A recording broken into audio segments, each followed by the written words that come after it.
All right, welcome back everyone.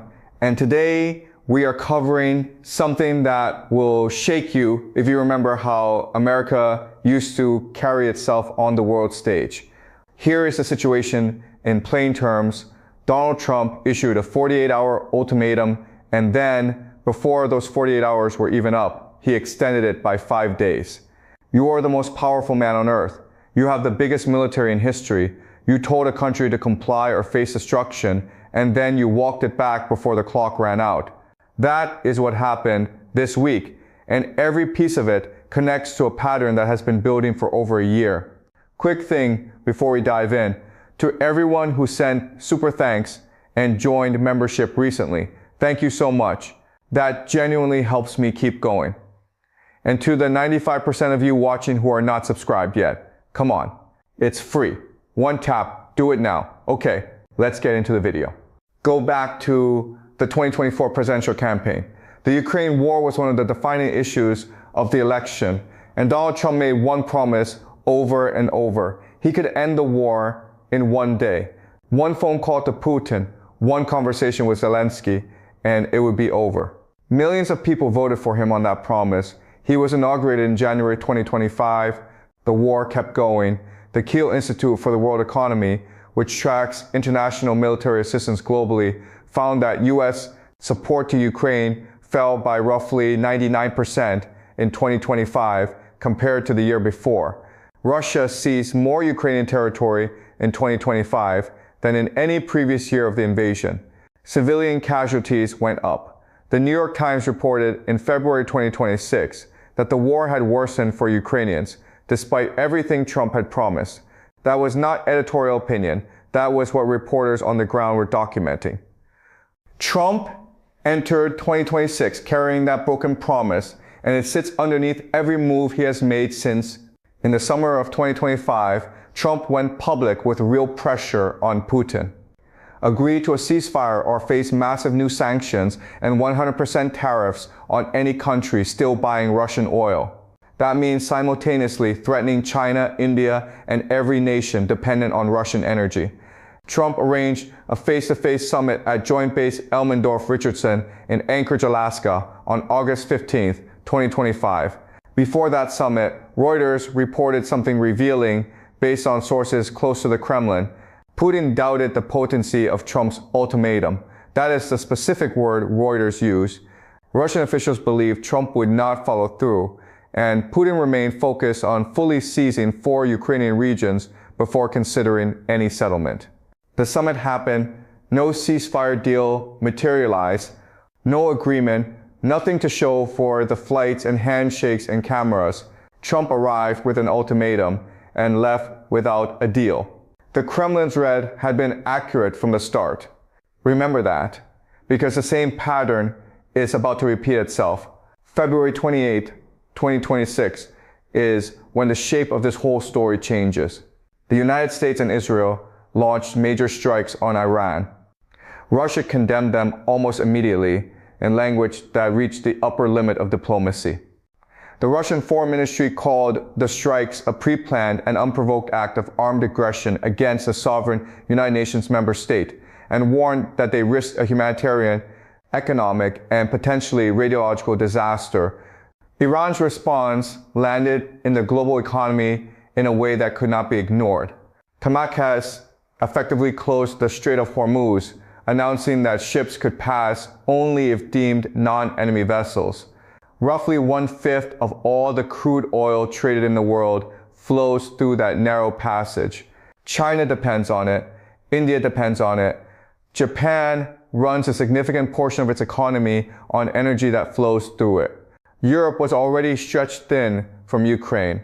A genuine global standoff had settled in, with the most important energy route on the planet locked and every major power watching. Before the ultimatum exchange, something deserves a full stop, because these numbers represent real human lives.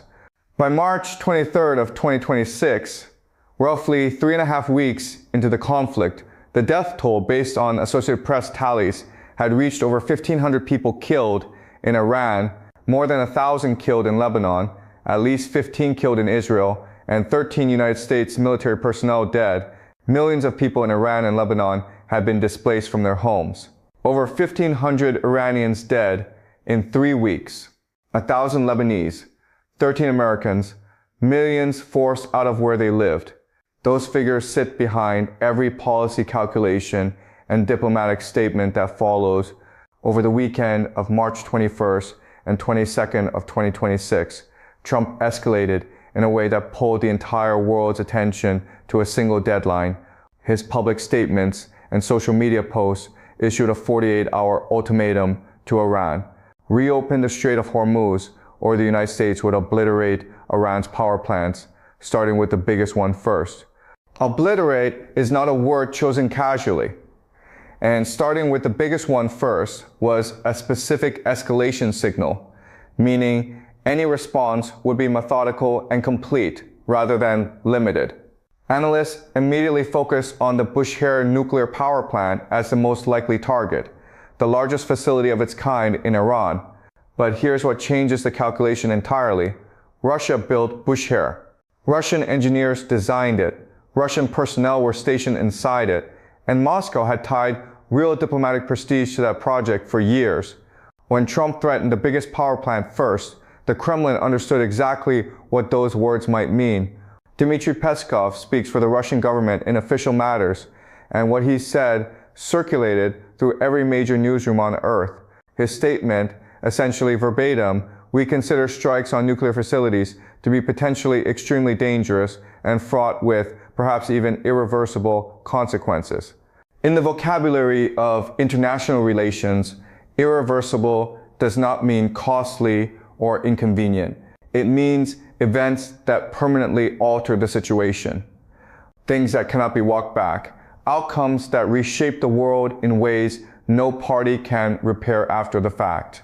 Russia also invoked Chernobyl directly, warning that any attack on Bushehr risked a disaster comparable to a contamination event that spread across a continent and rendered a region uninhabitable for generations. That comparison was not rhetorical decoration.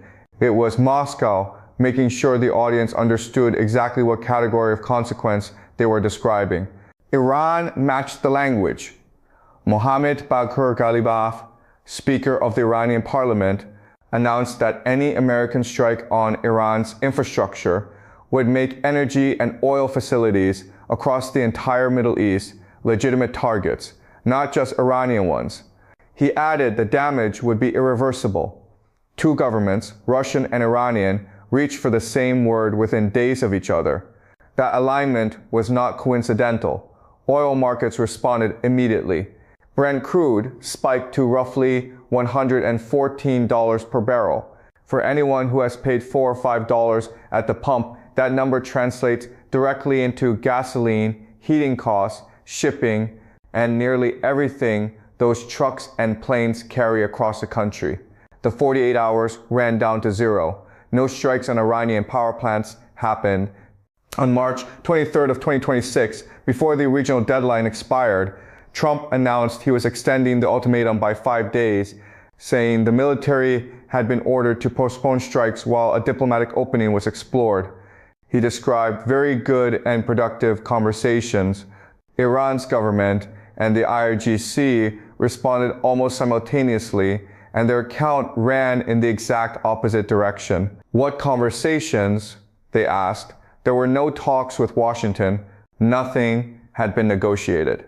IRGC-aligned media described the extension not as diplomacy in motion, but as the United States retreating after Iran made clear what retaliation would involve. Two completely different versions of the same moment, and the facts underneath both versions, regardless of which account you find more credible, are these. The 48-hour deadline came and went, no strikes occurred, the deadline stretched to 5 more days, and the Strait of Hormuz remained closed. Bloomberg pointed to a sequence that is hard to argue with. Before issuing the obliterate threat, Trump had publicly said war aims in Iran had been largely achieved and that a wind down was coming, going from winding down to obliterate your biggest power plant and then back to a 5-day extension, all within a compressed window, was a sequence the entire world had just watched. Markets told the story too. Oil dropped roughly 10% after the extension was announced. The Dow gained nearly 1,000 points. That was not a celebration of American strength. That was relief that an immediate escalation had been avoided, which is another way of saying investors had been genuinely frightened by what the previous days had produced. For most of the lives of people watching this, American ultimatums carried a specific kind of weight on the world stage. When Washington said comply or face consequences, the consequences were understood to be real. That understanding formed the foundation of American foreign policy, credibility built across decades. What 2026 is testing is whether that foundation still holds. Putin looked at Trump's Ukraine ultimatums, calculated they lacked real backing, and was proven right in Alaska. Iran responded to a 48-hour destruction threat with counter threats serious enough that the deadline was extended. Russia warned about irreversible nuclear consequences near Bushehr, and the ultimatum was walked back before it expired. None of that means American power has disappeared. The United States retains the most capable military in the world. But deterrence, the actual mechanism that keeps adversaries from crossing lines, runs on perception as much as capability. And the perception being built right now is one that every adversary is watching and recording for future use. As of March 23, 2026, 6 things are true and none of them are resolved. The Strait of Hormuz is still closed. Trump's military has been ordered to hold off for 5 days, with the condition being meaningful progress toward reopening the strait. That clock is running. Iran publicly denies any talks with Washington are taking place. Russia continues to warn against strikes near Bushehr. Oil markets remain unsettled. And the questions that matter most have no answers. Whether Trump orders strikes if these 5 days produce nothing, how Iran responds if they come, what Russia does if Bushehr is targeted. Nobody outside the inner circles of 3 governments knows those answers. And based on what the past 72 hours have shown, it is not clear that even those inner circles have settled on them. History is being made this week, not in some future textbook, but right now. If this video helped you follow what is actually happening beneath the headlines, share it with someone trying to make sense of the news. We will be back as things develop.